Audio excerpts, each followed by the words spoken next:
Hi, I'm Adrian from Hungry Audio. We're a UK-based independent record label with a whole host of fantastic up-and-coming artists. I'm going to introduce you to a couple now. Sennen are building a very loyal fan base across the globe with a unique blend of soaring guitars and sweet harmony. The NME recently described them as sounding like Simon and Garfunkel singing over a Mogwai. Here's their forthcoming single, Destroy Us. Here's another failure.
Mia Varga used to record Twisted Nerve under the alias of Lou Mullane.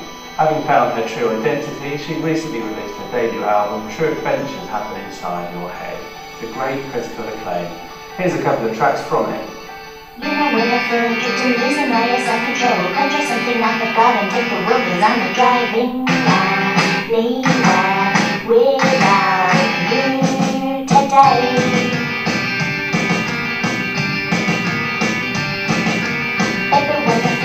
I would like to hold you steady, steady, cause it is no trouble, but I'm trouble, and your life is over. Let's just get out of here. I was wandering through your window. I was just thinking of your old face.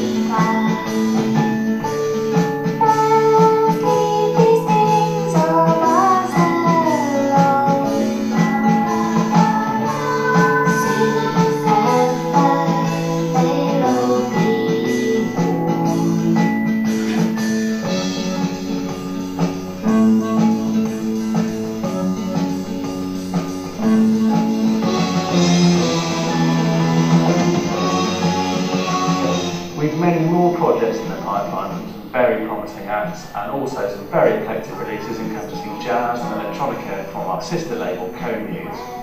While I'm here in Japan, I'm very interested in talking to record labels and distributors who would like to work with us to help us reach the audience that our artists deserve.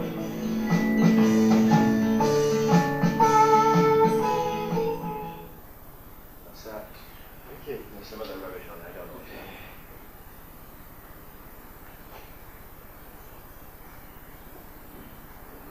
You want these lights on here? Yeah, please. Yeah, thanks. Yeah, great. And we can see you. There you go. Okay. Can I sit on this table? Or Of course you can. That'd be a good idea. So what do you want to? What do you want to know? Well, look, I thought what might be really useful is if you just talked us through why Hungry Audio from the day one to sort of what gave you the idea to start a label or be part of a label, and how things have unfolded. Okay, well, Hungry Audio is actually the third label that I've run. The first label I started was when I was doing my music degree, on a popular music degree at Leeds University, and managed to convince the college to, rather than pay for me to have drum lessons that I felt I didn't need because I was far too good, to let me set up a record label, which was a kind of techno sort of tech house sort of label at the time, because the students that I knew who were making the best music were doing that kind of thing. So that was my first kind of foray into record label world, and managed to meet John Peel at the time and get him to play it, and I think he played everything we released actually after then. And then I got a little bit tired of kind of dance music, so I started playing more in sort of indie bands, and I started a little indie label just as I was moving to London. I used to work in distribution myself in London, and I had a little indie label then, although it was more of a sort of a vanity thing for the bands I was in at the time. I then found myself back in Norfolk, in Norwich, sort of 2003, and then in 2004, which is when the label started, decided that I wanted to do something partly inspired by how great I thought the music scene was in Norwich, really, and particularly compared to London and Leeds, which is where I've spent the last kind of 10, 15 years. So, we wanted to have a label based in Norwich, and I suppose really the whole thing was, rather than having any sort of strategy, it was more of a kind of a conversation in the pub that got out of hand, really, which is how a lot of things begin. So there was two friends that wanted to do it with me, and then that grew to another two who were working with, or had wanted to work with the band Sennen that you saw in the film. And the ethos really was just about wanting to release records that we'd want to buy, that weren't available. I can't remember how the name Hungry Audio came about. I think it was just one of the list of names that just sort of stuck, really. Although I think it had something to do with just... inspired by a few pints in the pub. I think it was, yeah. Well, it certainly made sense at the time, but I think it was something to do with the fact that the label or the music itself had some kind of bite, that it was, it wasn't just sort of a passive thing. It was actually, sort of affecting you. This was 2004.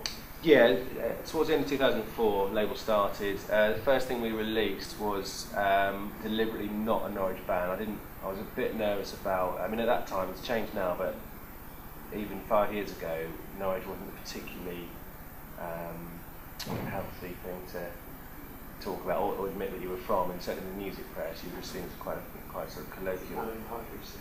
Yeah, and it still happens, now. Whether you're going to America, or was at South by Southwest last week, and I had a few sort of aha jokes and that kind of thing. So we deliberately picked something that wasn't a Norwich band to start with. We released a kind of comeback single from a band called the Telescopes, who were on Creation Records in the 90s, and that did pretty well. Got an good Enemy review, and then the next thing we did was a 7-inch single licensed in by a band from New York called My Favourite.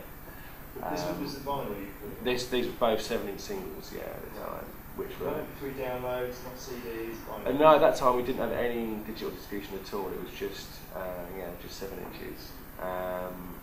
And then after that, we felt that after sort of good reviews, sort of Drowned in Sound picked up on this. We really looked at sort of two bands that are very different. Neither of them were from Norwich. One was a UK band that was kind of known and loved. Another one was a sort of up-and-coming band from New York.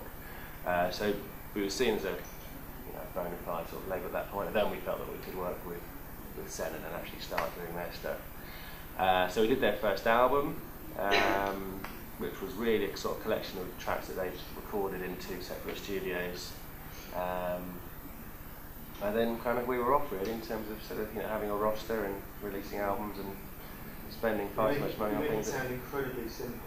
Yeah. If I take you back to that sort of post-pub conversation, you decided to start a record label. How do you go about setting up a record label?